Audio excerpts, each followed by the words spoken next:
อมยังพระติรัตนแก้วเจ้าตั้งสามประการอันมีพระพุทธเจ้าพระสัทธรรมเจ้าพระสังฆเจ้าอันเป็นสรณะที่เปิ่งที่เคารพนับถืออันสูงสุดในชีวิตขอกราบคารวะแทบไตรไวยสาปารมีธรรมพระมหาเถรานุเถระเจ้าคณะพระสังฆาธิการภิกขุสงฆ์สามเณรจุตนจุองค์โดยความเคารพขอเจริญสุขเจริญพรญาติโยมศรัทธาสาธุชนสนิบันตันเข้าจุหนุ่มเท่าใจยิงขอน้อมต้อนรับทุกท่านเข้าสู่รายการมรดกธรรมกำเมืองต่างสถานีวิทยุกระจายเสียงพระพุทธศาสนาแห่งชาติและสังคมคลื่นเพื่อการศึกษาพระพุทธศาสนาและวัฒนธรรมคลื่นพระพุทธศาสนาและจริยธรรมส่งสัญญาณออกอากาศจากสถานีวิทยุวัดฝ่ายหินตำบลสุเทพอำเภอเมืองเชียงใหม่จังหวัดเชียงใหม่ในระบบคลื่นความถี่ FM 104.50 เมกะเฮิรตซ์สถานีวิทยุคลื่นพระพุทธศาสนาและจริยธรรมในความอุปถัมภ์ของมูลนิธิพระบรมธาตุเจ้าดอยสุเทพ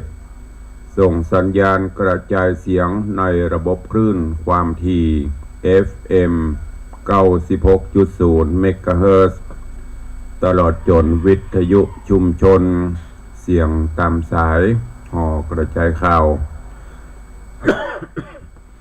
ตามหมู่บ้านตามวัดตามวาตามสถานที่ต่าง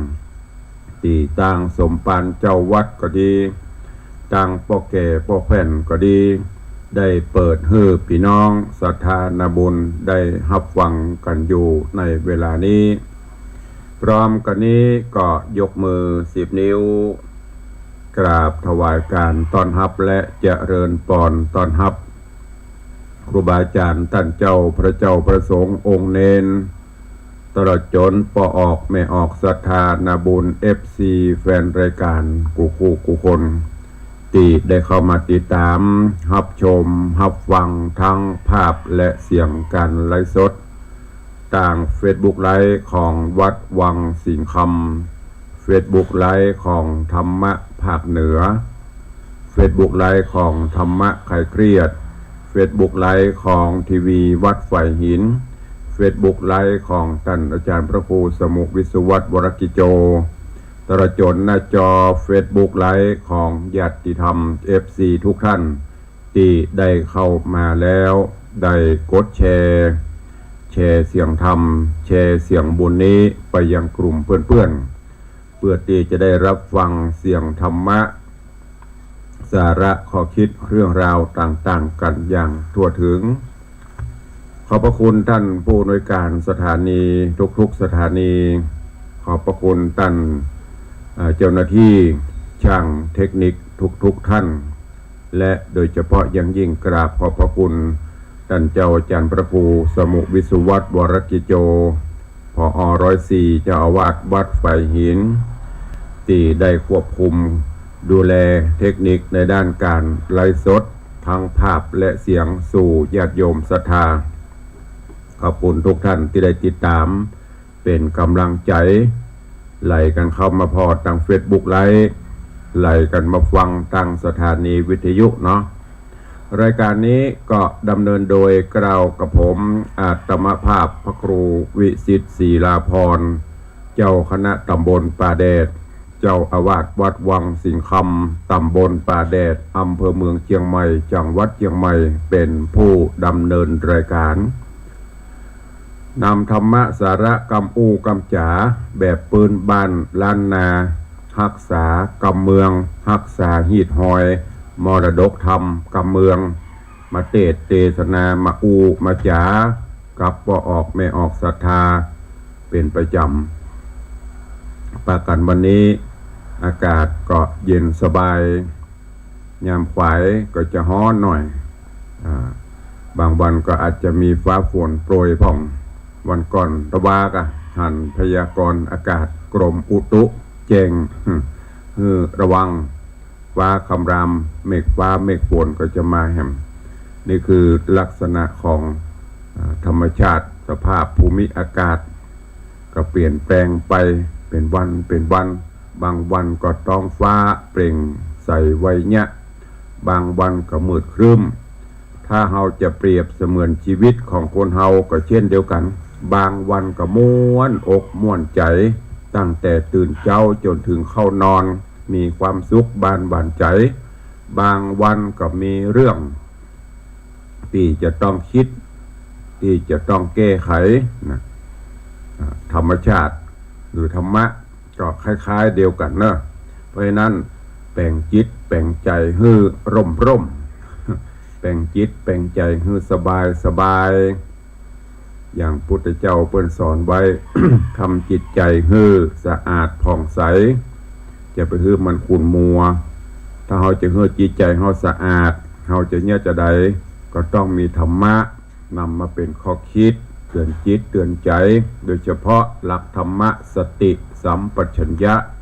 สติคือความระลึกได้สัมปชัญญะก็คือความหูตัวสองอย่างนี้คือมีกำกับตนตัวอยู่เสมอเนอะทุกอิริยาบถจะไปฮือมันเตลิดเปิดเปิงจะไปฮือสติสตังหนีจากเฮาไปถ้าสติสตังขาดไปหายไปจิตใจเฮาก็จะไปหลงไปยึดไปติดเอาสิ่งต่างๆที่มันเข้ามา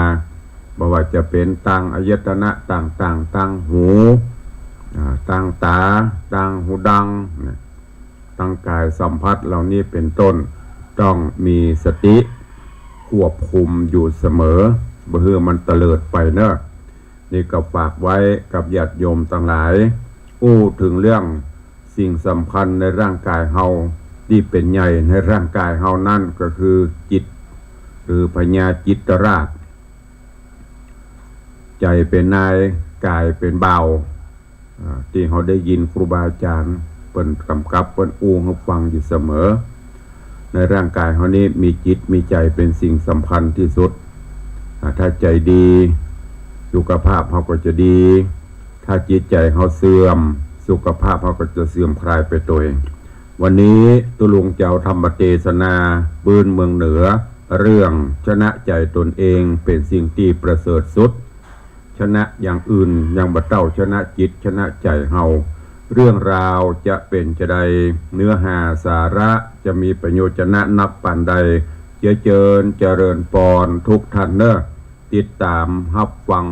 พระธรรมเทศนาปืนเมืองเหนือเรื่องชนะใจตัวเองประเสริฐสุดนะโอกาสบัดนี้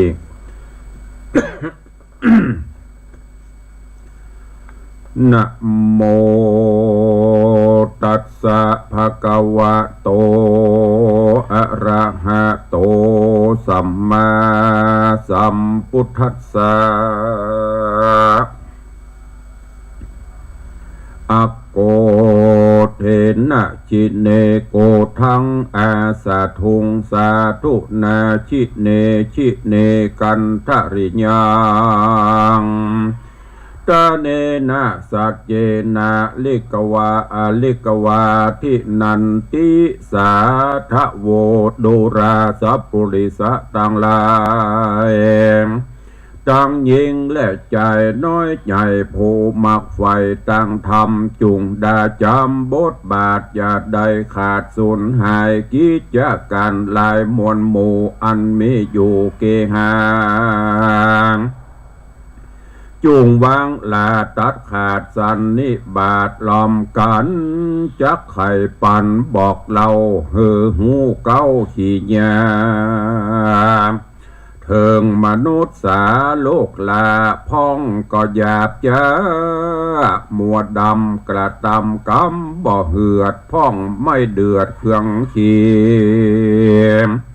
บ่หูดีหูหายพ้องตกอยู่ไข่ตันหาพ้องโกธาโคดง่ายพ้องโลภลายอยากใดตันหาใหญ่สะหา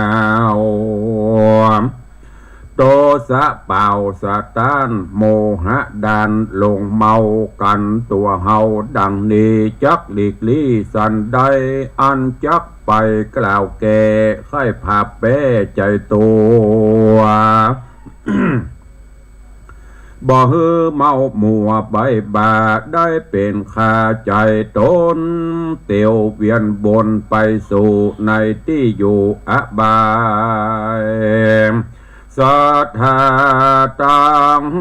ลามวนโมจุงพรำหูได้ฟังบัดนี้เดชเตสัทธาอันว่าสัพปัญโยพระพุทธเจ้าตนเป็นเก้าติโลกาเทศนากล่าวจี้ฮือแจ้งผีหันสายว่าการชนะแปรเป็นไตกล่าวแก่ก็คือผาแปรดีลีจักไปตีรบผาบข้าเสกหยาบนาแข่งนาว่าเหือกวางแข่งมาจ้างงัวควายแห่งไผ่ลายเหลือแหล่ก็ผาแป้บัดเดียวหรือพญาเรหรือพระญาเรียวองค์อาจหูฉลาดยบทองก็สมใจป้องภาพใดแป้เสียงควายดีลีพระบุญมีตนวิเศษจริงแจงเจตหันใสว่าแข่งอันใดโลกตาอายแข่งกันได้จุเมื่อจักลางเตื้อก็ป้ายการยังบ่สตานโป่งวังก็หาตังเขาแก่ฮื้อผาแป้ขึ้นมา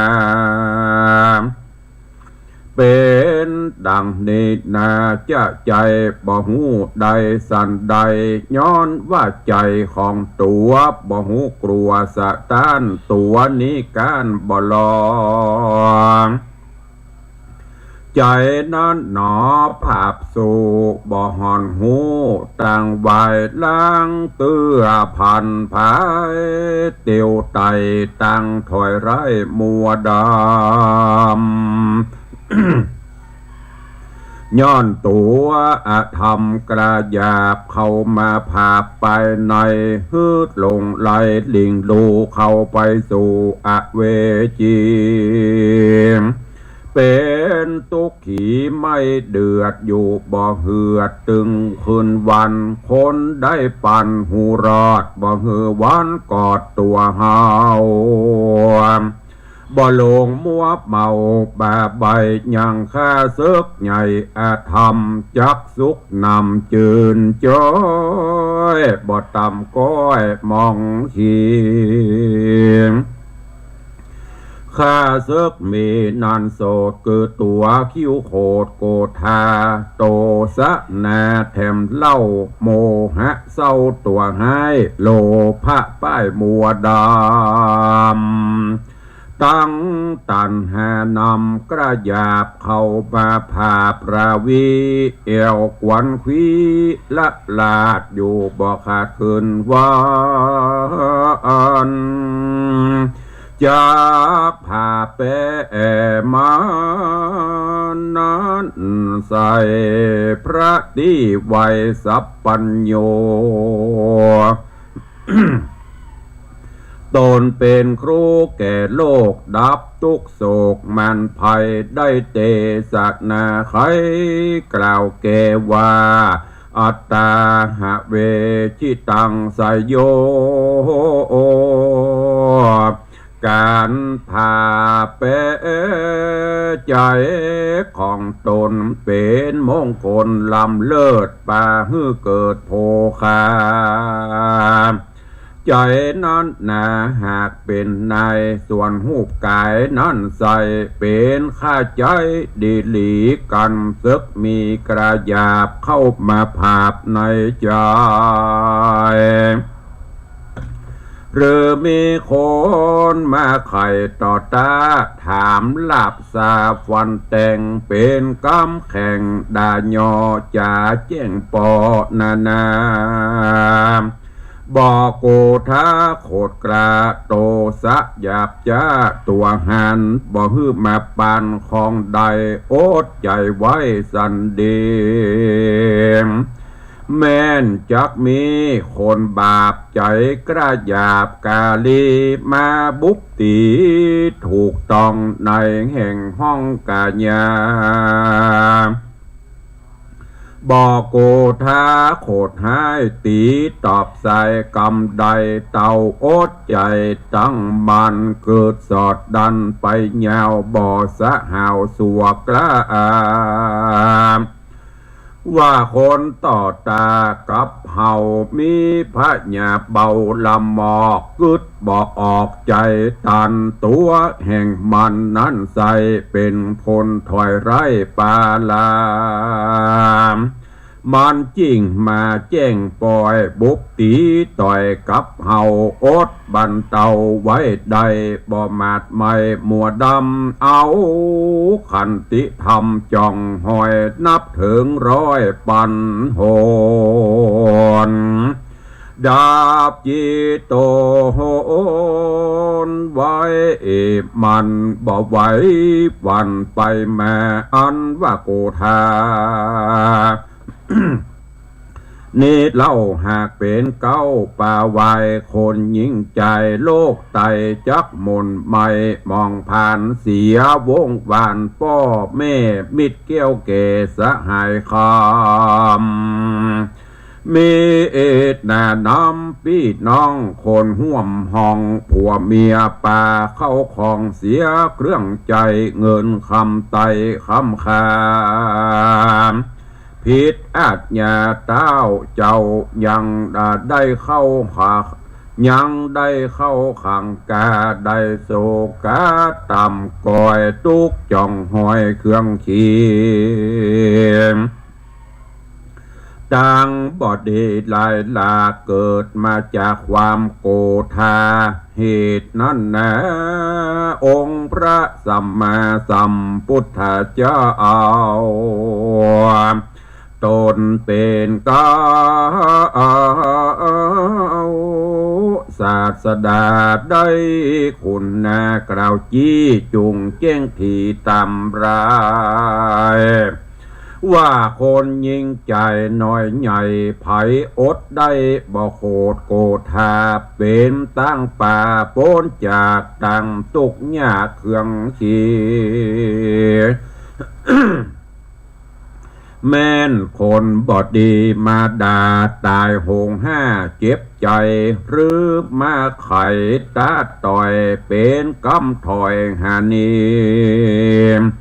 อดอยู่ดีไว้มันบอดด่วนสันโกธานักปราชญาเป็นแก่นว่าอันนี้แหละแม่นขันติธรรมเป็นตั้งนำไปหลอดเบียงแก้วยอดในระปานดังกำโบราณกล่าวไว้ว่าอดเผ็ดได้กินหวานอดใจสันได้ซาอดไว้นาเป็นคำอดไว้นำอดไว้นำเป็นคำอดบ่ได้เป็นลำต้นใหม่ขอจุงได้ขนิ่งนายแม่นคนใดอดได้บ่มัดไม่โกธานักปราชญากล่าวแก่ว่าได้พาเป้ใจตนเป็นมงคลลำเลิศป่าฮือเกิดสวดสดีเล็ดนาดังยังมีนิทานกล่าวจี้มีดังนี้ขอดาฟังอาทิตังล่วงแล้วพระดลแก้วยอดมุนี 10 ญาติมีทวน6 กรรมมาตกจักลากเกิดมาเป็นนาคต่ำไตอยู่เมืองใหญ่บาดาล เมน้ำขานบอกเราว่าผู้ลิตัดเจ้าบุญมีศีลดวงดีสะอาดบ่ได้ขาดหักษาวันหนึ่งนายังจอดยังบนยอดปลายดอยไกลจอยวอยปากวังปั้มเป่งสังปารมีหวังได้สุขีไปนากล่ำตัวกลามาไข่ก็มีพรานใหญ่มองงูเป็นศัตรูตัวให้เตียวต้องพายเล็งหันรีบพายพันเข้าไกลยับเอาใส่กังการีบนำปลาบ่จ้า ลัดข้ามป่าดงดอนสู่นครเบียงกวางมีชื่ออ้างว่าปารณสีส่วนเจ้าบุญมีนันเราฮ้อนไม่เอาเครื่องกา ย้อนเขขาคำขาอาตีนย่ำหน้าและหลังเป็นตุกขังบ่อน้อยน้ำตาย้อยลำลายเจ้าโอดใจนักโสดบ่อคิวโคดมาปันกันโกทหารไม่เดือดมาบังเกิดในใจเท่าจังไรใบบอดยักถูกกูตอดเป็นผีบ่เป็นดีสักหยาดศีลสะอาดดวงใสเตี้ยงขัดไปดังพลอยได้ต่ำก้อยเครื่องกาเหตุนั้นนาตัวเฮากวนบันเตาโอดไว้บอกโคดไม่เครื่องขีแม่นเขาจักตีหรือฟาดดาจักขาดใจตายขันติดลายอดกลันบอดด่วนสันโกธาเอาเมตตาเขาโพดหือคิวโคดหนีหายกะลูกนาลายจุมือใจไฟเอือยินดีโอเบคามี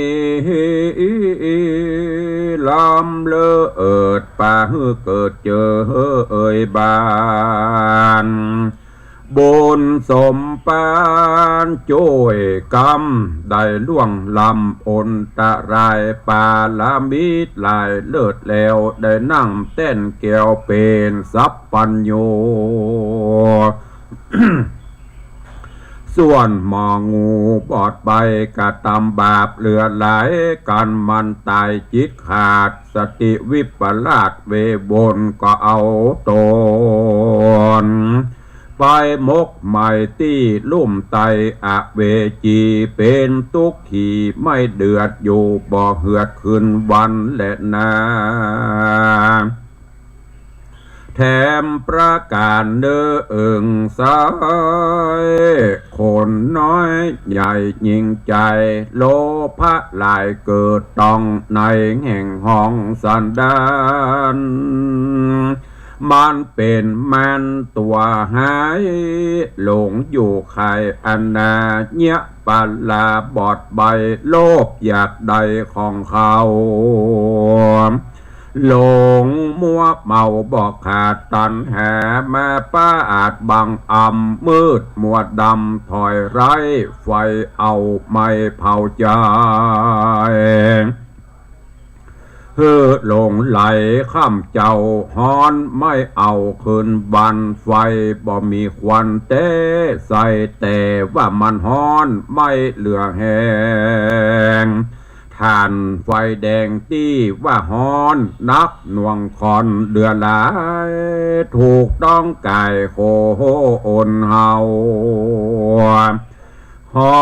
นบ่เบานักแก่หากฮ้อนแต่หัวตีเอายาดีเข้าใส่ฮ้อนเสพไม่ก่อนนี้หาย ส่วนตันแฮดลายนั่นใส่ห้อนเอาไม่มีนำแน่บ่สั่งสาสักเตื้อไม่จุเมื่อคืนวานจักผ่าเป้มันนันเราจูงตัดรากเงาหัวตีตัดตันแหมีกิเลสตัวเก้าเหตุนำปาบอกฮือแม่อยู่ไกลฮือเผาเอาไม่ไปไหนก้อนแม่นจังไรตัวถอยแม่จ้องหอยในโตโอนจิตกังวลน่าอยากได้จงฟังฟ้าวไล่มันนี่กันตันแหบมีเกิดต้องได้แห่งห้องหัวใจรีบเร็วไวแหมไว้อย่าหือใดมีมานักปราชญากล่าวแก่ว่าเฮาพาเป้ใจตัวบ่เมามัว บ่เมามัวหลายหลากได้โป้นจากต่างผ่านแถมประการดึงใส่คนน้อยใหญ่ยิ่งใจโมหะหลายถูกต้องในแห่งห้องอินทรีย์จิตบดีปันบาปาเป็นฟ้ามัวดำบ่หันทำวิเศษย้อนกิเลสบังตาไฟตันหากรรมเศร้าราคะเล่าเต่งใจจักอยู่ไหนลุ่มร้อนนักหน่วงคอนนำนาดังดอยปัปปตานั้นใส่เต่งนิบไว้ดีลีพระมุนีตนวิเศษจี้แจ้งเหตุหันสายหันไกลเตสนาไขกล่าวแก่ฮือผาเป้ตัวมันฮือได้พันมวยมอดบอกฮือรอดขึ้นมาโลพระนาทวนทีมาหุ่มหีใจเหนียวใจนั่นเหลียวอยากได้ของน้อยใหญ่เข้ามาจงมีศรัทธายังเจือจิตไฟเอื้อยินดีเข้าของมีสละออกเอาธรรมะฟอกไปในฮื้อตันไปจะใจผาแป้ไฟศัตรู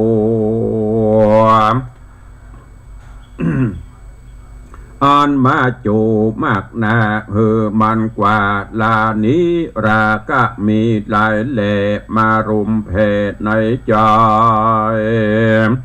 ลายเนกลายอย่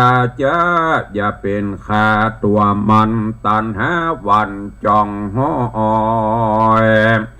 จากมาตกต่ำก้อยเครื่องขี่กันราคะมีถอยไรก็จักได้เครื่องกา การโกธาคิวโคดจักมีโตดหลายประการโตสะหันมาเข้าจักมืดเศร้ามัวดำโมหะนำลิงคอนจักลุ่มห้อนปานไฟกวนนี่ไกลอย่าไกลบ่ฮือมันได้มีมาและนาตัสสมาสาธาโวเหตุนั้นสายคนน้อยใหญ่ยิ่งใจแม่นใจหมายไฟหอยใครชื่นจอยสวดสดีได้สุขีจัดนี้หรือตายจากนี้เมืองโคนได้เกิดโบโอโหจันฟ้าจุงโอดโคดกลาโกธาแม้นมีคนมาว่าให้บ่ตอบสายเต้นกำบ่มัวดำโคดไม่โอดไว้ใดสันดี สติมีนำหนาปัญญากว่าตามหลังระมัดระวังจุดานกึดผ่านญาณกรรมบาปอันกระยาบนานา นักปราชญาเป็นแก่นว่าอันนี้แหละแม่นกองธรรมเป็ดดังดำเอาไม่มันถอยไรจุประการถ้าเป๊ะมันเมียนจอดนับเป็นยอดมงคล ยกเอาตนโป้นจากต่างตุกยากสงสารได้เจยบานบอกขาดตั้งแต่ชาติปัจจุบันการดับขันกระพรากตายละจากเมืองโคนยอมเอาโต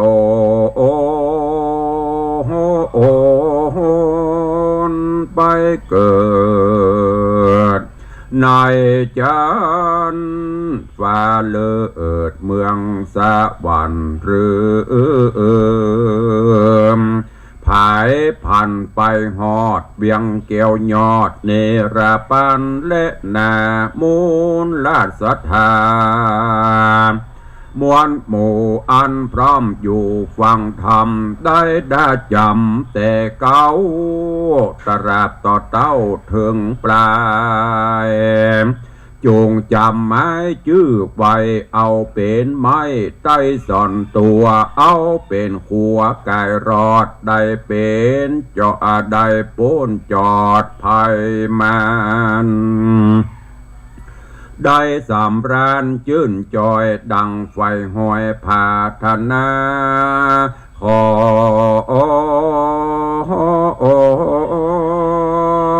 มูลลาสธาจุโพ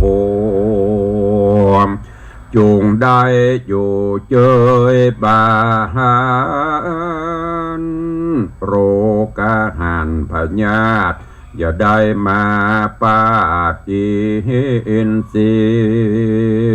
ย์โจกใจมีตีเอียงเต้าจุหนุ่มเท่าใจยิงก็มีโดยประกาศดังกล่าวมานี้แหละนานิธิตังขีญาสังวันนาวิเศษจาห้องเหตุธรรมเทศนาเรื่องชนะใจตนเองประเสริฐสุดก็บังโกมสมเร็จสเด็จ วันนี้ได้ฟังสัจธรรมคำสอนขององค์พระชินวรสัมมาสัมพุทธเจ้าเกี่ยวกับสิ่งสำคัญที่สุดนั่นก็คือพญาจิตราชหรือจิตใจของคนเฮาชนะอื่นใดไหนเล่าบาเต้าชนะจิตใจของเฮาแล้วก็เมื่อจิตใจเฮาใครจะบังคับก็นอกจากตัวของเฮาดังนั้นแล้วญาติโยมต่างหลายฟังแล้วก็คงไม่ต้องสรุปนักเนาะเพราะว่าตุลงก็ได้เทศไปเป็นบาทเป็นบ่วงฟังแล้วก็ได้ใจความสาระวันนี้ได้นำเอาธรรมะอันเป็นมงคลนี้มาเทศให้กับทุกท่านตั้งได้รับทราบข่มจิตข่มใจของเฮายามเมื่อมีกิเลสตัณหาอย่างต่างๆเข้ามาครอบงำอย่างตุลุงบอกไปแต่ต้นมันจะเข้ามาต่างหูต่างตาต่างหูดังต่างกายต่างใดก็ตามที่สำคัญก็คือมีสติมีปัญญามีสติมีสัมปชัญญะควบคุมมันไว้เต็กมันไว้ไอ้เถอะอย่างรถถ้ามันบ่มีเบรกมันก็จะไปโจรเปิ้นเพราะนั้นจิตใจคนเฮาก็ต้องมีจิตใจโดยเฉพาะแล้วอย่างที่บอกไปในธรรมเพิ่นบอกไว้ในร่างกายเฮานี้มีจิตใจเป็นนายมีกายเป็นบ่าวใจจะสั่งไปท ถ้าเฮาบ่มั่นใจตัวเก่าหรือใจตัวเก่าเฮายังพอใจบ่ได้บังคับบ่ได้ไผเล่าจะมาบังคับเพราะฉะนั้นญาติโยมทั้งหลายเมื่อมีอันใดมากระทบต่างหูอาจจะได้ยินเสียงดีพ่องบ่ดีพ่องอย่างที่เพิ่นว่าน่ะบางวันก็จะได้ยินเสียงที่ปั่นสรรเสริญเยินยอยกยอปอปั้นก็คือมีสติจะไปปองตัวบางวันได้รับเสียงติชินนินตาอย่างมาต่างๆก็คือมีสติจะไปโคตรไปเกลียดเมื่อหันอาอย่างที่มันความอยากเกิดขึ้นตัณหาความโลภะโทสะโมหะโลภะก็คือความโลภอยากได้อยากมีอยากเป็นโลภอันนั้นโลภอันนี้ถ้าบ่มีจิตข่มแปมันก็จะนำปาร่างกายเราไปทำอย่างที่มันต้องการโทสะความโกรธเกิดขึ้นก็จะเพื่อมันปุ้งแหงเต็กเต่งมันไว้พ่องโมหะความลุ่มหลงอันนั้นหลงอันนี้กิเลสมันจะปาไปอย่างที่เราได้ยินว่าตาหันก็เกิดตัณหาเพราะนั้นก็คงบ่ผิดอย่างนั้นที่พระพุทธเจ้าได้สอนให้เรามีสติโดยการปั้มเปงการวิปัสสนาที่เราจะหันครูบาอาจารย์ปิดหูปิดตาปิดจมูกปิดปากปิดทวารเพื่อบ่ให้มาได้หูได้หันบ่ให้ตัณหาเข้ามาตามันหันอันนั้นก็เดี๋ยวก็แค่ได้หันอันนี้ก็แค่ได้ถ้าจิตทำบะแข่งปอก็จะต้องขวนขวายก็จะเข้าตำนองที่มันว่าไม่ได้โดยเล่ก็เอาด้วยมนไม่ได้โดยกลไม่ได้โดยเล่ก็เอาด้วยกลไม่ได้โดยมนก็เอาด้วยคาถาหาวิธีต่างๆนี่ว่าตัวกิเลสตัณหาเพราะฉะนั้นจะต้องข่มจิตข่มใจเขาพ่องบังคับจิตบังคับใจถ้าภัยบังคับจิตใจได้คนนั้นแหละประเสริฐสุดการที่จะบังคับจิตใจได้ก็ต้องมีธรรมะที่ได้บอกไปสติสัมปชัญญะเข้าข่มมันไว้แล้วก็คือมีการเจริญเมตตาภาวนามีศีลมีสมาธิมีปัญญาแล้วจะนำพาความสุขมาสู่ครอบครัวเราได้วันนี้ก็ฝากไว้กับทุกท่านนำไปคิดพิจารณาตัวเองเข้าสู่โหมดท้ายรายการก่อนที่จะเวลาจะหมดจะเสี่ยงจากกันไปเนาะตุลุงก็ขออนุโมทนาบุญขอบคุณกับญาติโยมศรัทธานาบุญตามที่ตุลุงได้บอกไว้วัดวังสิงห์คำมีโครงการที่จะดำเนินการปฏิสังขรณ์ก่อสร้างกุฏิสงฆ์โฮงหลวงเสนาสนะอันสัมพันธ์อันเป็นที่อยู่ที่อาศัยที่พำนักของพระเจ้าพระสงฆ์องค์เนน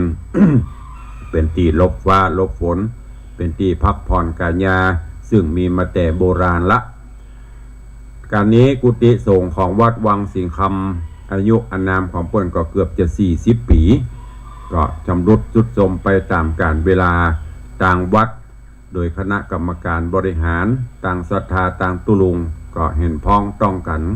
จะได้ทำการบูรณะปฏิสังขรณ์ก่อสร้างในการนี้ก็เชิญชวนญาติโยมศรัทธาเศรษฐีใจบุญนายทุนใจดีร่วมเป็นบริจาคสมทบในการวันวางศิลาฤกษ์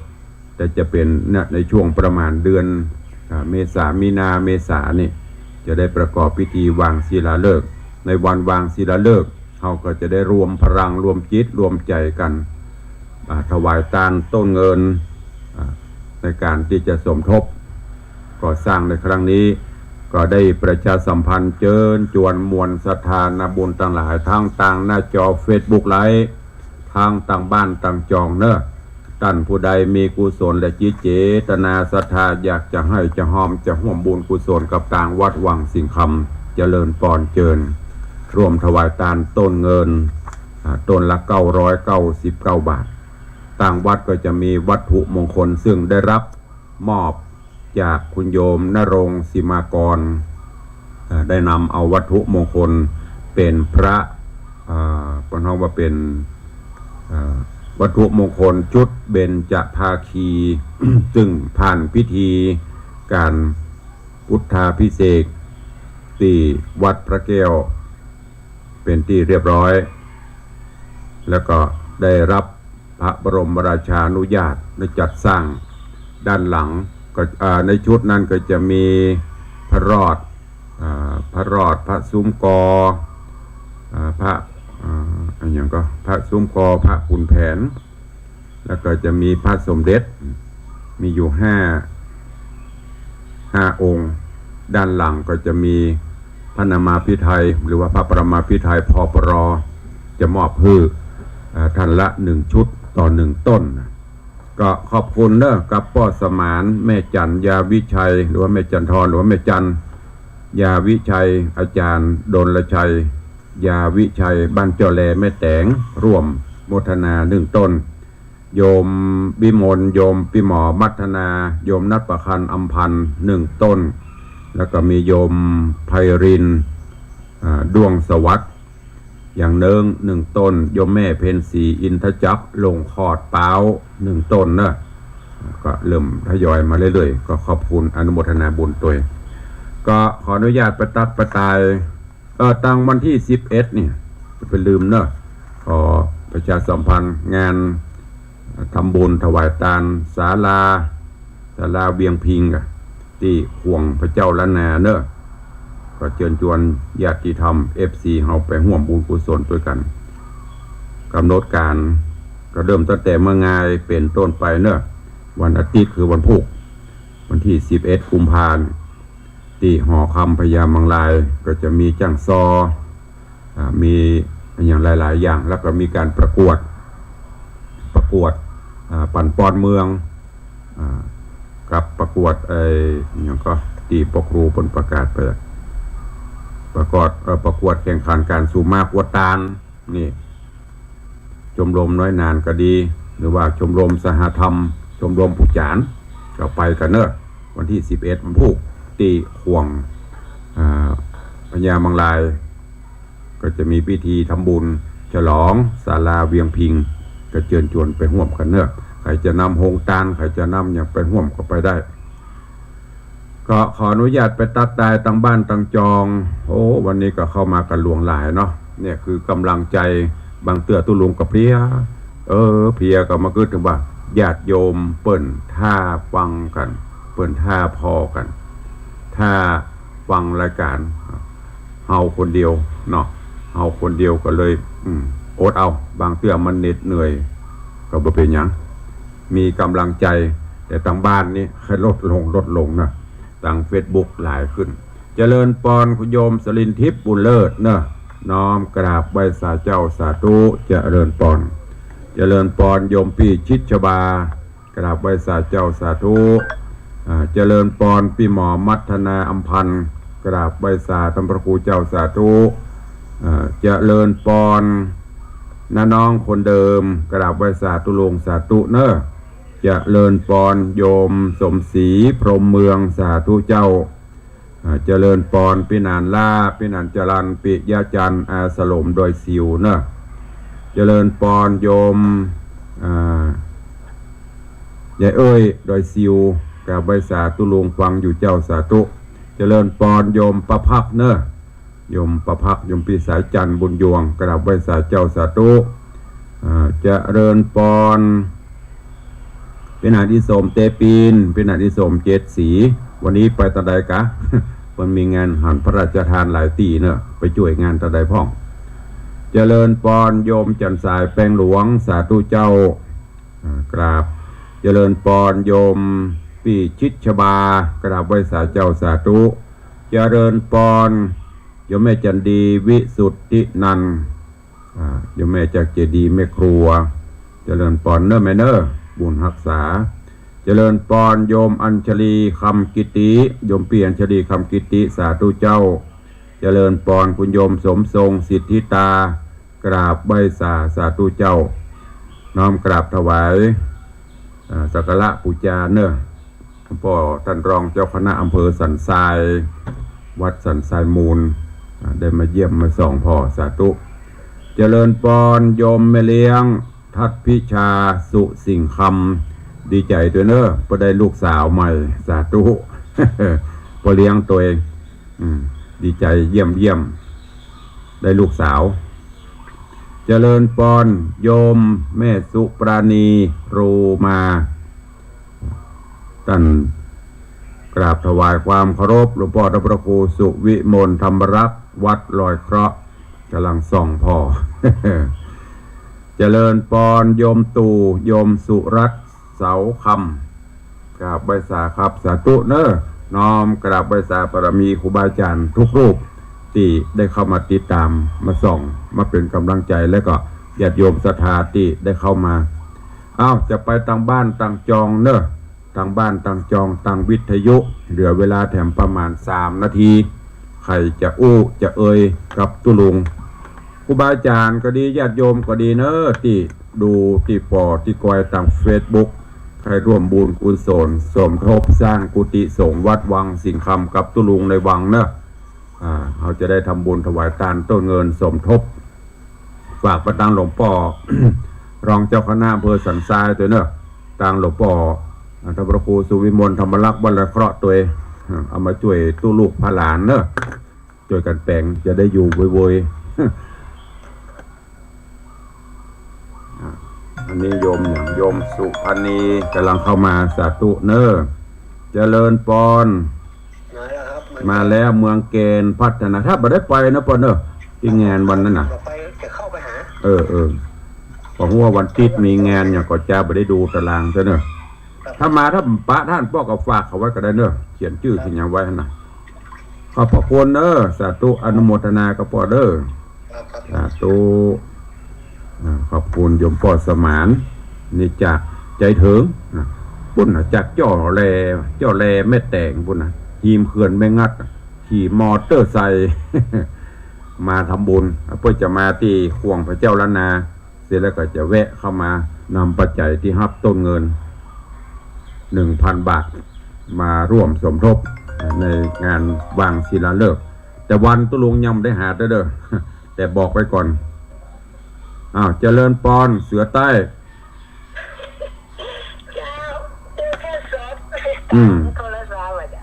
ดีละพอไปหลายๆช่องทางช่วงนี้ยุคนี้มันต้องตัน เข้าได้หมดอันนี้ยังแควนวันนี้มันไปตอนใดวันนี้ไปกันหน้าไหนเจ้ากัดนัดงูวันนั้นของโปรดยังมีอยู่นะเดี๋ยวถ้ามันมีก็ถ้ามันว่างกันไหมกำลังตะบ้าก็มีโยมขับมาอยู่ช่วงนี้เริ่มทยอยมาพ่องละมีนักละมันก็บริจนักแต่มันก็มีมาพ่องอันนี้ก็มีปล่อยหลวงหลายนะใส่ก็หลายปล่อยหลวงปล่อยล้อนักเนอสาธุบุญรักษาเนอเจริญปอนโยมแม่ปราณีพยัคฆ์ไคหพลสายต่อไปเจริญปอนบ้านเจ็ดยอดเจ้าเจ็ดยอดเตรียมไว้สัก1 ต้นเนอะเตรียมไว้1 ต้นมาช่วยกันเนอะสร้างโฮงแต่งที่อยู่999 บาทแต่ไม่ได้บุญแต่ประมาณมีแน่บ่แม่จะทำบุญเตรียมไว้หอมไว้เนอะได้ตะใดก็ได้สุดแล้วแต่สาธุ7 ยอดใครจะห่วมแหมใครจะอู้แหมเข้ามาเนอะ2 นาทีสุดท้ายวันนี้ทางเฟซบุ๊กก็หลายโยมปีหมอมัทนากำลังชม วันนี้ลูกขวายกูเตี้ยเข้ามาก่อนเปิ้นวันนี้มาล่ามาลูนเปิ้น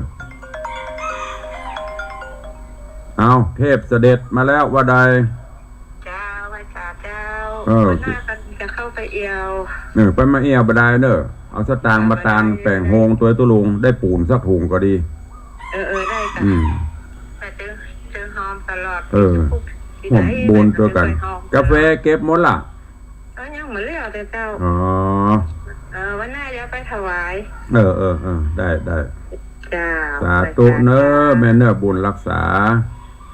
โยมแม่นวลยอดคำปาจากเทพเสด็จเด็ดสกอยดอยสะเก็ดดงกาแฟหน้ากาแฟเปิ้นก็เอากาแฟเดี๋ยวเปิ้นกำลังเก็บกาแฟมาตากมาบดมาคั่วใครต้องการกาแฟสดๆเนอะกาแฟเทพเสด็จสั่งได้ผ่านตังตุลุงคิดซองละ2 บาท อันนี้อู้เล่นไปได้ใครต้องการ ช่วยเหลือเกษตรกรเพิ่นทำก็สั่งซื้อเป็นกาแฟสดกินแล้วได้ประโยชน์จะนะหมูที่สั่งได้สั่งตุลุงก็ได้เดี๋ยวตุลุงจะบอกให้เปิ้นก็ได้ส่งตามออเดอร์ เอาแล้วเข้าค่อยมาโฆษณากาแฟไม่ใช่โฆษณาอินดูเปิ้นใครจะนี่ก็สั่งไปได้ใครจะตัวแหมเข้ามาเด้อเ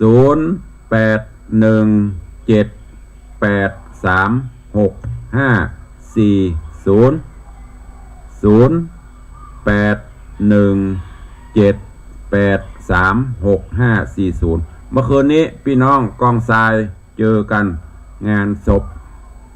หายผมลืมไปละเขียนไว้ในตารางปุ๊บแต่มีคืนนี้1 ทุ่มกว่าทุ่มปลาย4 แยกกองทรายนะเปิ่นโทรมานี่มนต์ได้3-4 วันละก็ไปฉลองศรัทธาไปได้ก็ไปไม่ได้ก็จบนะสื่อสิ่งเหนือว่าได้ปิดท้ายนักราชการแม่หอมปันเนอะแล้วแม่จะโอนตังค์เขาเนอะอนุโมทนาแม่เนอะแต่วันทำบุญไม่ได้บุญอ่ะพวกให้มีนาเมษาปุ๊แต่ฮับไปเรื่อยๆก่อนมันไม่ได้กำหนดวันเจ้าแต่ประกาศฮับไปก่อนมันปีนี้จะโจรกันหลายนะกระเดียมไม้กำสลีแห่งปีใหม่แห่งโบแล้วแต่เนาะเปิ้นสั่งเอามาบัตรทำเปิ้นก็ถามแปลงไปมีอะไรก็เงียบกันไปตามนาบุญเนอะมันนี่มันไปไหนกะไปประชุมแชมป์นักกิจจ้ะสาธุนั่นแม่เนอะบุญรักษาอยู่ดีมีสุขขอบคุณโยมแม่จันดีวิสุทธินันท์รับเป็นเจ้าภาพต้นเงินเพิ่ม1 ต้นแม่สุพัฒน์ว่าจะรวยเอาอยู่นะเจ้าท่านอนุโมทนาบุญเนอะอนุโมทนาสาธุได้สักหน่อยก็ได้ตามนาบุญนะแม่เนอะไม่ได้บังคับสุดแล้วแต่สาธุขอบคุณโยมแม่สุพัฒน์เอี่ยมเจริญขอบคุณกับโยมแม่จันดีวิสุทธินันท์เนอะโยมแม่จากเจดีย์แม่ครัวสิงห์เหนือบนหอมเนอะเสือใต้ว่าจะได้โอ้โห โยมแม่จันดีร่วมเจ้าภาพต้นเงิน1 ต้น999 บาทตอนนี้ได้มาประมาณ 6-7 ต้นก็ไปเรื่อยๆเนอะได้จำกัดมีเวลาเมื่อใดก็ร่วมกันไปแต่กำหนดทำบุญก็คงจะประมาณเดือนมีนาหรือบ้านก็อาจจะเป็นปีใหม่ตอนนี้กำลังอยู่ในช่วงของเก็บขอบเก็บครัวจัดห้องสำรองโอนย้ายเสร็จก็จะได้ทำพิธีตาลทรายตาลแตนสูดถอนแล้วก็จะลื้อบางส่วนอันนี้ตามแผน2ลื้อบางส่วนแล้วก็จะทำการวางศิลาฤกษ์สร้างใหม่ก็แจ้งให้ทุกท่านเนอะเอาแล้วเนาะวันนี้เวลาหมดเวลาตุลุงขอนำรายการจากทุกท่านไปก่อนบางเตื้อต้องขอสุมาเนื่องมาอาจจะทาง Facebook จะโดนขัดเพราะลืมคิงไปการเปิดเพลงเปิดอย่างนี้มันมีลิขสิทธิ์จะเขาเปิดไปไม่ได้ขออนุญาตลิขสิทธิ์เดี๋ยวเปิดก็จะบล็อกก็ใครศรัทธาได้ฟังเพลงเก่าๆความจริงหมู่นี้มันซื่อบื้อนะเนาะแต่ที่เปิดไม่ได้คิดอย่างแต่ที่จะเป็นการนี่เขาลิขสิทธิ์ต้องขออนุญาตมันจะแปลกให้อย่างบุ เอาขอความสุขสวัสดีกูมีกับทุกท่านเนอะกราบขอบพระคุณครูบาอาจารย์ท่านเจ้าจุตนจุองค์ตลอดจนญาติโยมศรัทธาที่ได้ติดตามทางหน้าจอ Facebook ไลฟ์ทุกช่องแล้วก็ต่างบ้านต่างจองวันนี้เวลาหมดเวลาละขอนำรายการจากทุกท่านไปก่อนปะกันใหม่วันต่อไปขอความสุขสวัสดีจงบังเกิดมีกับทุกท่านเนอะอยู่ดีมีสุขเหมือนกันจุตนจุองค์จัตตาโรธรรมาวัฏันติอายุวันโนสุขัง